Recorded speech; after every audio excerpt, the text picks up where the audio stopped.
नमस्कार मंडळी, स्वागत आहे तुमचं माझ्या छोट्याशा मिनी ब्लॉगमध्ये. आज मला बनवायची होती डब्यासाठी मस्त अशी ओल्या वाटाण्याची उसळ.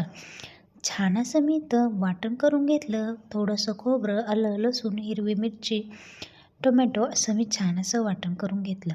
आणि कढईमध्ये तेलसुद्धा गरम व्हायला ठेवलेलं. छान असे जिरे घातले. जिरे तडतडल्याच्या नंतर वाटणसुद्धा सुंदर असं मी परतायला ठेवलं. छान असं वाटण आपलं परतून घेता थोडीशी हळद टाकली चवीपुरती आणि मीठ. हळद मीठ टाकून मी छान असं वाटण सुंदर असं भाजून घेतलं व्यवस्थित. आणि त्याच्यानंतर स्वच्छ असे सोललेले वाटाणे मी धुवून घेतलेले. स्वच्छ असे वाटाणे मी धुवून घेतले होते. वाटाणे धुवून घेत असताना एक बटाटासुद्धा सोलून बारीक कट करून तोसुद्धा स्वच्छ असा धुवून घेतलेला. आणि छान असं आपलं वाटण इकडं परतत आलेलं आहे. मस्त असं आपण वाटण परतलेलं आहे. तर चला आता बटाटे आपण ह्या वाटणासोबत थोडा वेळ परतू देऊया.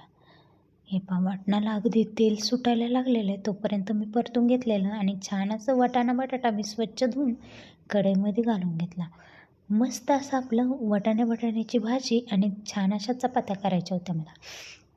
छान अशी उसळ वाटाण्याची मस्त अशी मी शिजायला ठेवून दिली. आणि तोपर्यंत पटपट चपात्या देखील करून घेतल्या. ना एका साईडला चहा आणि एका साईडला म्हटलं मुलाच्या शाळेची तयारी करूया पटापट. तर वाटाणे शिजताना ते वाटणाचं भांड्यामध्ये थोडंसं मी पाणी घातलं आणि तेच पाणी मी कढईमध्ये घातलं. छान असं आपला वाटाणाला उकळी येते. तुम्ही पाहू शकता मी बारीक गॅसवरती वाटाणा चांगला 20 ते 25 मिनटं छान असा शिजून घेतला. शिजल्यानंतर वाटाण्याची भाजी अशी दिसत होती, अगदी सुंदर. मला तर अशा पद्धतीने वाटाण्याची भाजी खूप आवडते. तुम्हाला आवडते का? नक्की कमेंट करून सांगा. असेच नवीन व्हिडिओ पाहण्यासाठी हर्षदाच्या गोष्टी चॅनलला नक्की सबस्क्राईब करा. म्हटलं वाटाण्याची उसळ आणि वाटाण्याची भाजी चपाती छान अशी झाली होती डब्यापुरती तयार. आणि म्हटलं चला पटापटा आपले रोजचे कामं आवरूया. आणि जायचं होतं मला दुसऱ्या घरी कामाला. कसा वाटला आजचा व्हिडिओ नक्की